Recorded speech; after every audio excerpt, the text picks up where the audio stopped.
to the show with your friend and mine. So tell me, Dr. Squee, who's it gonna be this time? We like to hear you talk, and we love to hear you listen. And if you are not subscribed, you won't know what you're missing. So welcome to the Dr. Squee Show. Welcome to the Dr. Squee Show. Welcome to the Dr. Squee Show. Headphones up. Here we go.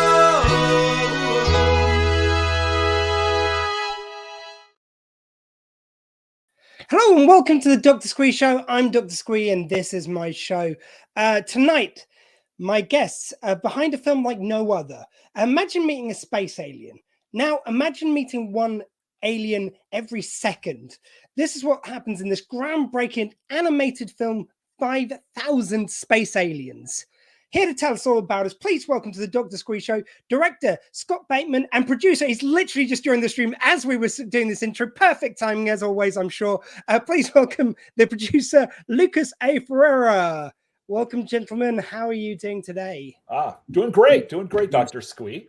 And just because I'm a little OCD, I'm going to put myself at the bottom so you guys can be together. I gotta get me a catchy theme song like that. All you got to do is hit up Matt Lee's and he will, I'm sure, cut you a very reasonable price. Excellent. Matt Lee's music, for anyone else who wants any theme music or any music at all, and he's wonderful. But I digress. Guys, we're here to talk about your wonderful film. Lucas, thank you for joining us. Scott, we've just been chatting for a bit, but lovely to meet you as well. Thank you. For those who are unaware, though, how would you describe this film? It's just so wonderfully bonkers. I love it. Well, it is bonkers is actually the word I often use for the film. Hey. It's a non-narrative roller coaster ride of a film. You get like one animated alien like every second for about 83 minutes, and you just sit back and let it happen to you, and it's a lot of fun. And I've always wanted to see a movie like this, so decided I would just make it myself. And out of all the films that you could have picked for your next project, I know you want to sort of like things with the brain and the mind, like Theories of Mind. Right. But where did this idea come from, and why was this the right time to tell this, or not tell this, but to create this wonderful story of a film? If you can, I don't know what to call it. You see, I keep on going to traditional narratives of being a story, but it's not a story. It's an art piece, basically. Why did this have to be the one you told now? That's a good question, because I just after I made a couple of feature films, I was reaching a point where I really wanted to make a third one, but I really didn't have a lot of money available to me to get started on a film. So I really wanted to figure out a film I could make basically by myself at home or at a coffee shop on my computer. And I'd had this idea of this 1 second rhythm of shots, and it's really hypnotic when you see films do this. And so those ideas kind of combined. Plus, the pandemic kind of happened, so it was good to be working on something all by yourself because you couldn't work with other people. So it just a lot of stuff just happened. Perfect timing, basically. And I'm really pleased with how it turned out, because it was all I had no idea how it was going to turn out when I started working on it. And I'm very pleased it worked. I mean, there was something, I must admit, where I did wonder, it's like the timing of this and the amount of time you must have had to have spent on this. It did smack that maybe lockdown came into play somewhere here. Yes. The sheer time you've had to take it. And Lucas, how did you get involved with the film to begin with? How many hours do you have, Doctor? Well, I was told half an hour, but I'm easy. Well, I think Scott hit on the core issue here, which is this movie is the byproduct of COVID-19. As if just give your viewers a little bit of a historical context. In March of 2020, that's when the world went into lockdown because of the virus, and we were all stuck in our homes, Scott and me. And around March of 2020, as I was sitting here, in my flat, what can I do? I mean, there's got to be something that can be done given the chaos that was the world was facing at the time. And I went on crowdfunding pages, and I was attracted to film film productions and film requests for contributions.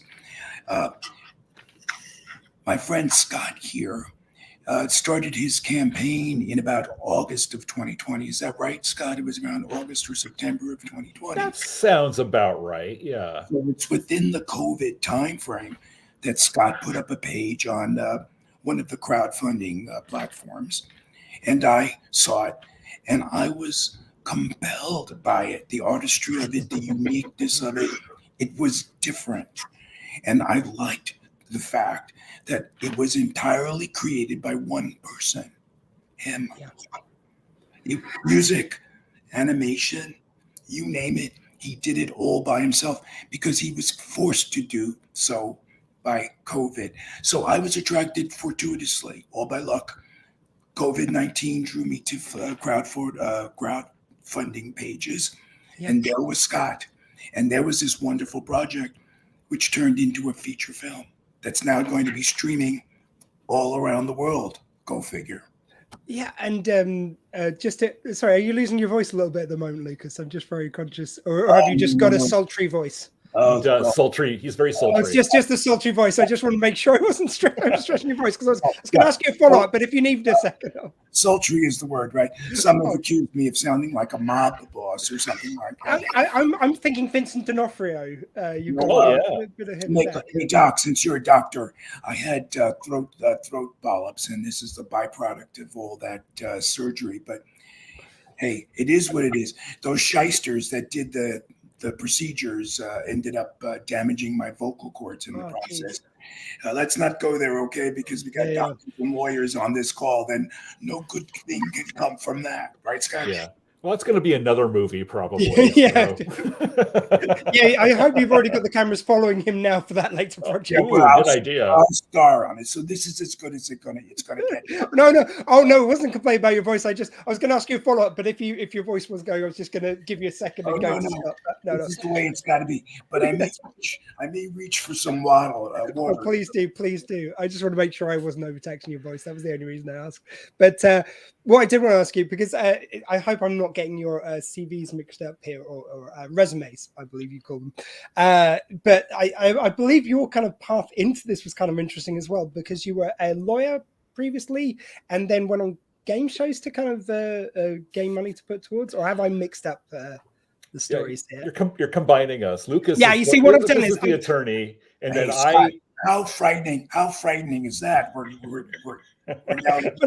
You see, what's happened here is I've researched all this and I haven't added it to my notes, and I've only noticed now that it's not my notes. So I apologize. So yeah, so you were the lawyer and you did the crowdfunding. Is that the correct way of it now? Yeah, I did the. Also the game shows. Pardon me. Yeah, actually, kind of funded my first 2 feature films being on game shows. I was on Who Wants to Be a Millionaire, where I had a good day. I walked away with $100,000, and that was a lot of fun. Didn't you get a cruise out of that too?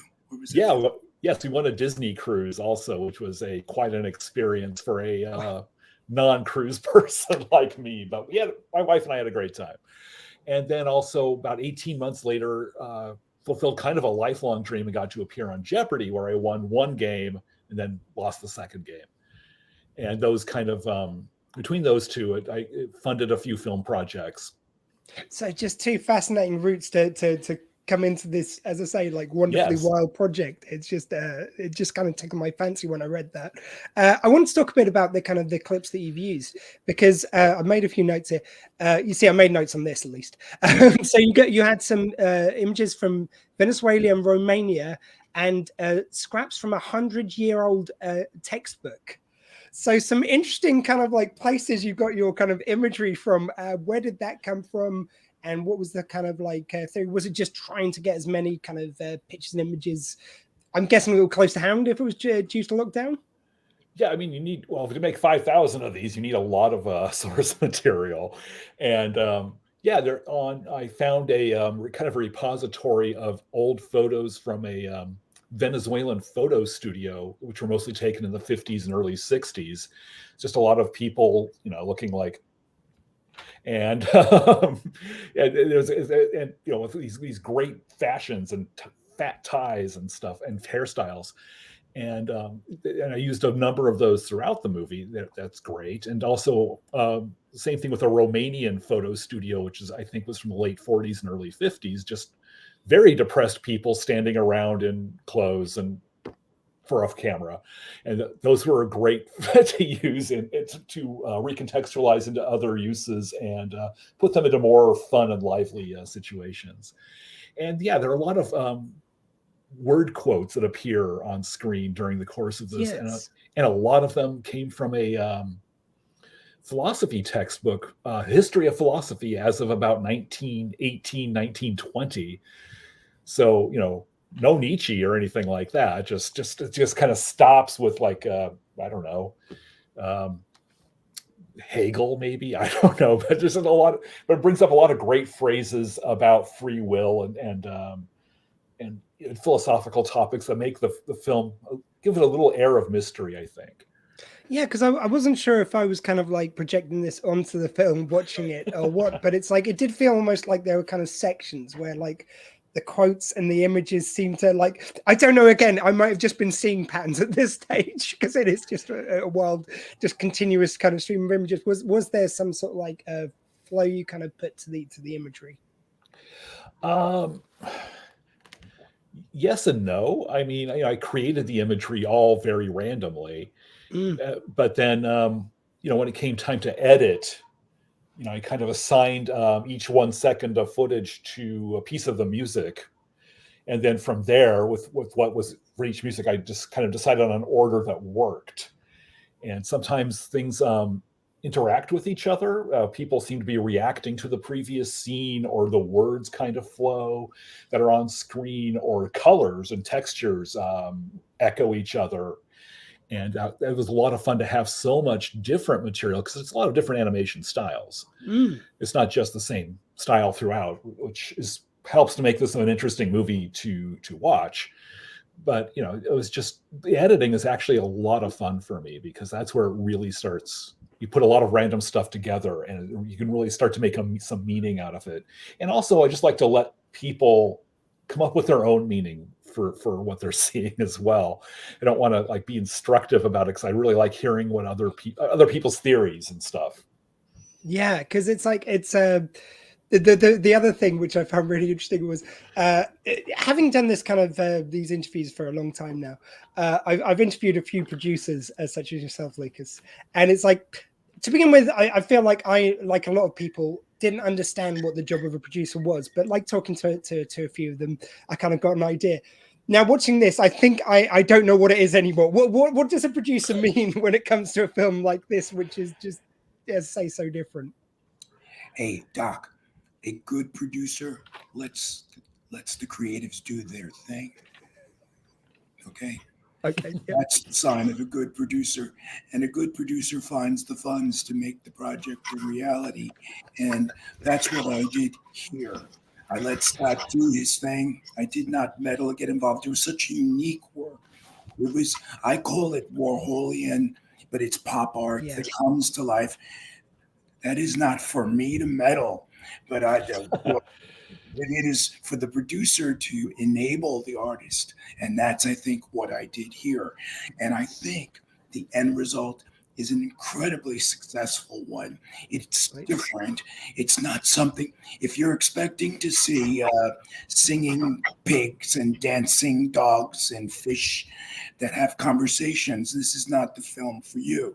This is unique, different. It's an experience. And as Scott said, it's a roller coaster. So be prepared for a good ride, because this is exactly what the film will do. It will transport you into another reality. And I think that's the job of the film too, to take you on a voyage. And 5,000 Space Aliens accomplishes that. Now that's an advert. I like that. And that brings me on to my next question perfectly. So thank you for that too, Lucas. Scott, with the animation style, so you've said there's loads of different types of animation all through this, as there is. And I mean, Warhol seems to be the obvious one to jump to, because like in the material I got on this, it mentions the silk screens, which he did. But what were the kind of animations that you kind of turned to? Were there any kind of like things in your mind, any like artistic influences on the art side of it? Excuse me. Yeah, I mean, I think you'll obviously see some influence from Terry Gilliam of Monty Python. There's a lot of good stuff. I mean, I grew up watching that in the 70s. Big influence on my total life and sense of humor. But his animations and an earlier experimental animator named Stan Vanderbeek, who kind of worked the same style. Just a lot of fun to use those influences and to kind of put my own spin on stuff like that. And yeah, and also obviously I think the Warhol thing is a fair comparison. Yeah, I mean, it's hard to work in pop art with something which involves animation and not have some comparison to Warhol. Yeah. But the colors, the way it's colorful and stuff is very way Warhol worked with colors for his silk screens and stuff, I think. Yeah, I mean, I definitely got the feeling it's like there was, it was very successful in conjuring up different kind of emotions. So you mentioned the Gillingham side of it. So whenever it went to a little Python-esque, then, obviously that creates a comedic feel. But there was some kind of whole sections where I felt kind of really moved by something to do with the mixer of the animation and the music. So it's, did you purposely, was that purposeful to have different kind of sections which invoke different emotions? No. It just worked out that way, I think, which is great to hear. I love hearing this about the film. I was, I kind of, when I had all the animations done, all 5,001 second things, and was assigning them to each piece of the music, which is about 11 pieces of music that I created.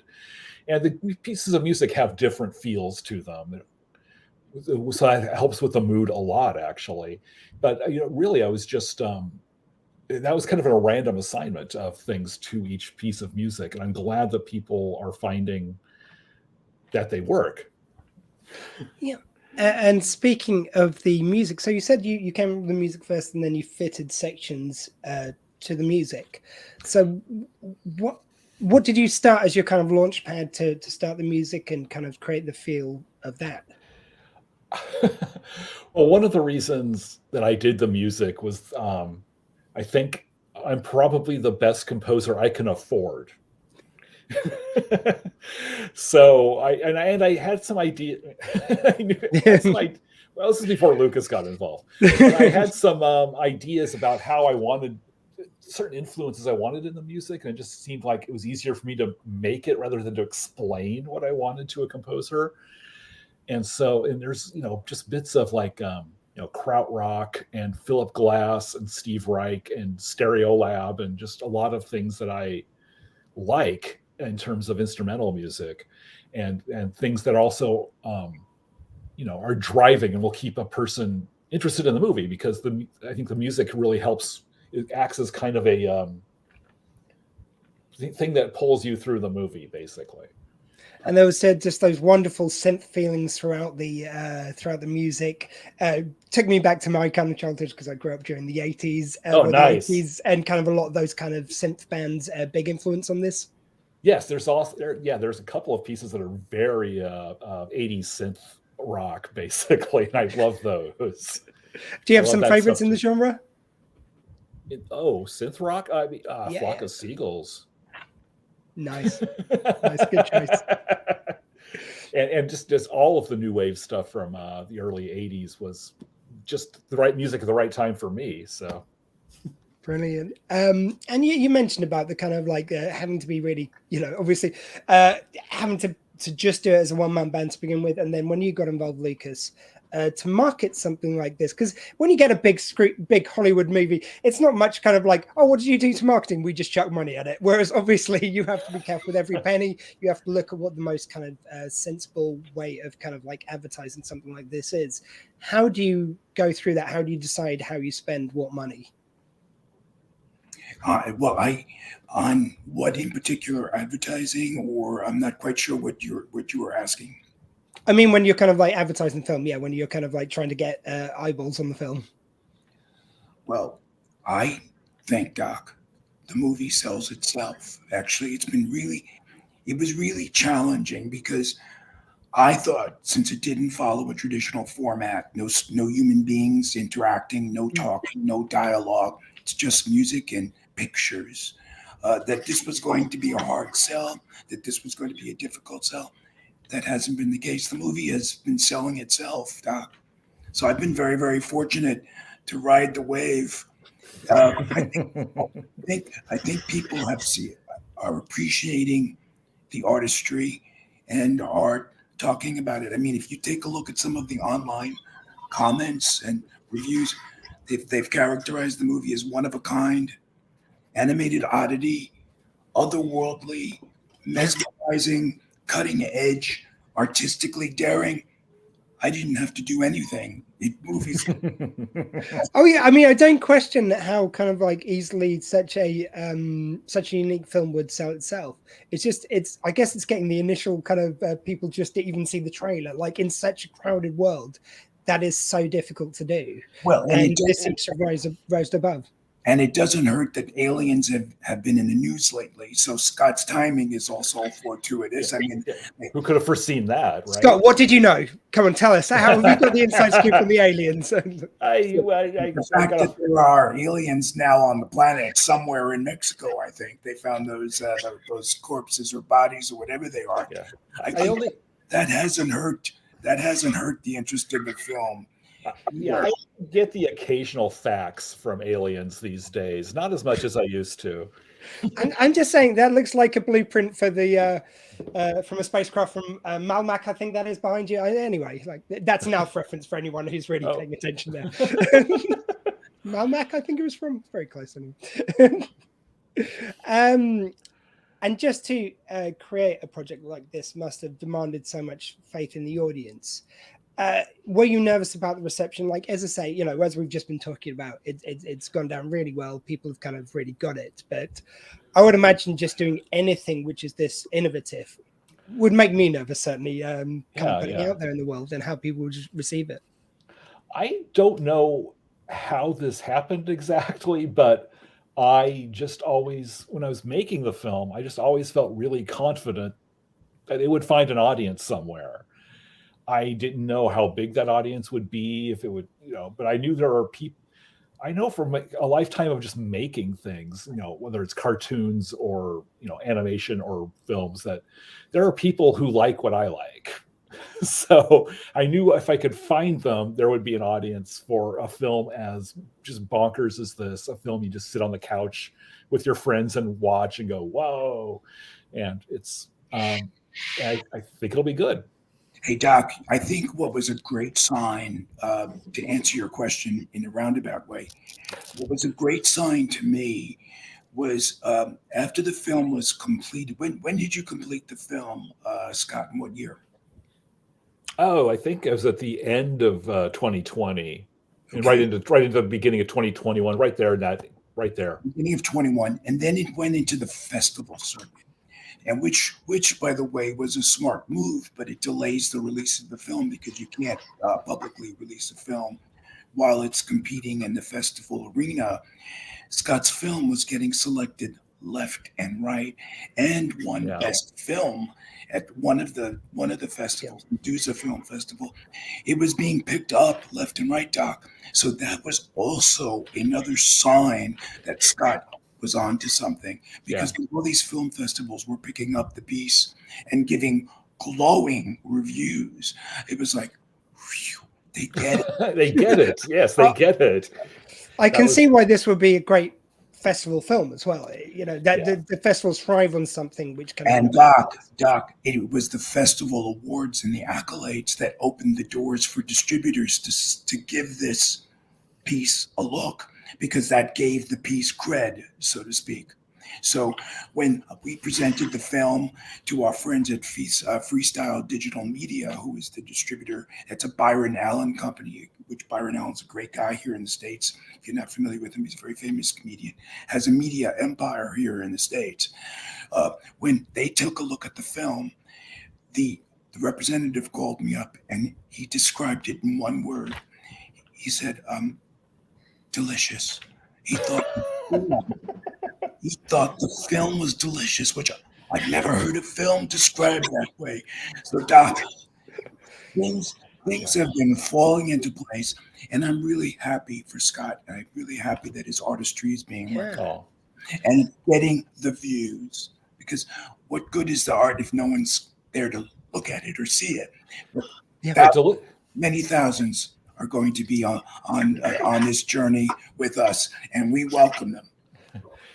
Yeah, delicious is such a funny word because I've never eaten a film before, but but I'll have to find the thumb drive and put some salt on. And we see this film going even in different directions because this is not a traditional film. Backgrounds at parties, background at bars, background at art galleries. This is a beautiful background piece too. In other words, playing on TV sets or playing on screens where people are having parties or events. It works there too. In fact, during the festival run, some festivals projected the movie on buildings. It was a beautiful thing to see the entire film on the side of a building. So there are many uses for this film. In addition to the traditional sit down and watch it. Hey, I don't know if you have it out by you, but here in the States, we have an annual thing. It's called the Yule, Y-U-L-E. It was the Christmas log. And what you would do is during the holiday season, you'd put on your telly and this thing would loop and it would just be this fireplace that was burning on the TV as you enjoyed family and friends during the holiday. 5,000 space aliens will be on a TV near you very soon. Yeah, we only got this recently. I always used to wonder what this Yule log, there was a chocolate thing called a Yule log over here. So I was like, are they setting fire to it or something? But then in the age of YouTube and Netflix, they put it on there and they just call it the open fire over here. So I think it's I get it. Long fireplace video. Yeah. As a kid, I was like, they're just like, they're burning chocolate. What a waste. It confused me greatly. Well, I digress. You know what I liked about that too, Doc? It was sort of weird too, in a quirky kind of way. So we fit right into that. There you go. And like we were speaking of the festivals there. So was this your first time going out to festivals, Scott? How was it kind of that must be kind of just such a ride to go on, especially when everyone's snatching up the film. It was fantastic. I was so happy. It's my third feature film, and this is by far the most successful film at festivals, and also it's becoming the most successful film as it goes out into the world, with the kind of distribution we're already seeing, that we're already looking forward to in November for this film when it comes out. And then November 21st for anyone watching. Yes. Check it out on demand worldwide. Apple TV, Amazon, DVDs in the US. So Yeah, I was actually glad to hear this because usually it's like there's this awkward moment going, oh, I've got the US distribution date, but it doesn't say the UK one. And I see people scrambling for bits of paper trying to work out what the UK distribution. So worldwide being the same date made my job a lot easier. Yes. I believe it's the same date for you guys as well. And I'm excited because there's actually been a good deal of support from UK people wanting to see the film. And which is amazing. I'm hoping for lots of stuff. Australia has reached out. They want the film. The world, we've got the world, Dr. Squee. Have no fear. So anyone watching in Australia, it's coming. Because I am lucky to get listeners and viewers from around the world. We will be invading soon. Maybe even Luxembourg. Who knows? It's going crazy. So, guys, look, the thing I find amazing about this, not only do I think this is an amazing film, I think this is a film which will inspire future films. I think we're going to see pieces kind of similar and certainly taking on techniques which you used on it. So just congratulations on just a fantastic and original film. It's so rare. I get some of these screeners and I think actually the screeners which you get from independent film are where you find the original gems, but sometimes you find some more original than others. You do with any kind of distribution system. There's no insult to any of the wonderful filmmakers out there.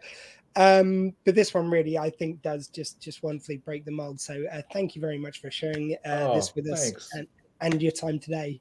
happy for your time today, and thank you for sharing this with your audience, because I think it's a lot of. This is a movie. It's weird, but it's going to be a lot of fun, and I just want to get people excited for it. Oh, and by the way, Doc, there's 4,999 aliens plus.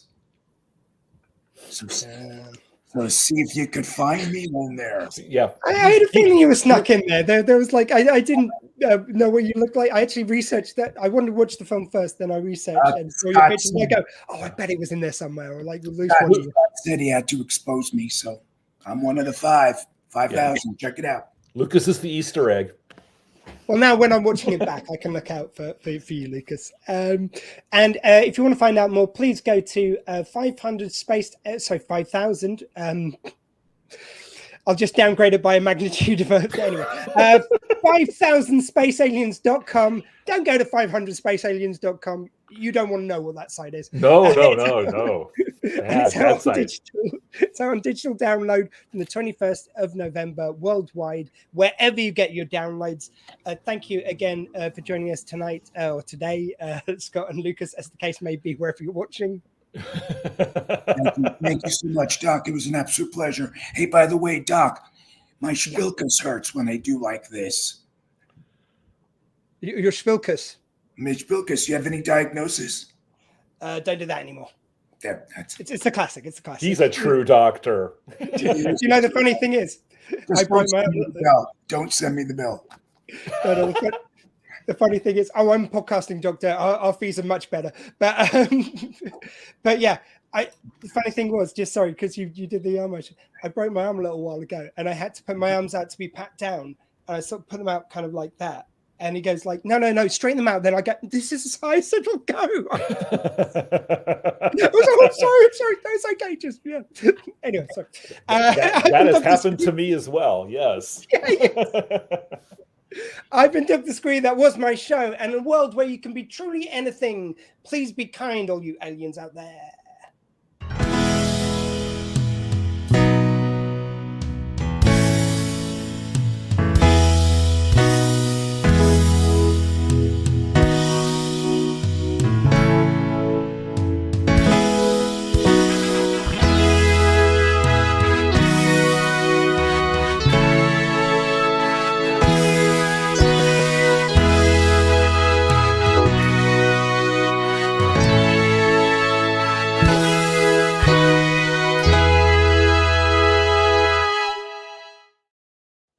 Right, guys, before I cut the stream, the only one thing I forgot to ask you.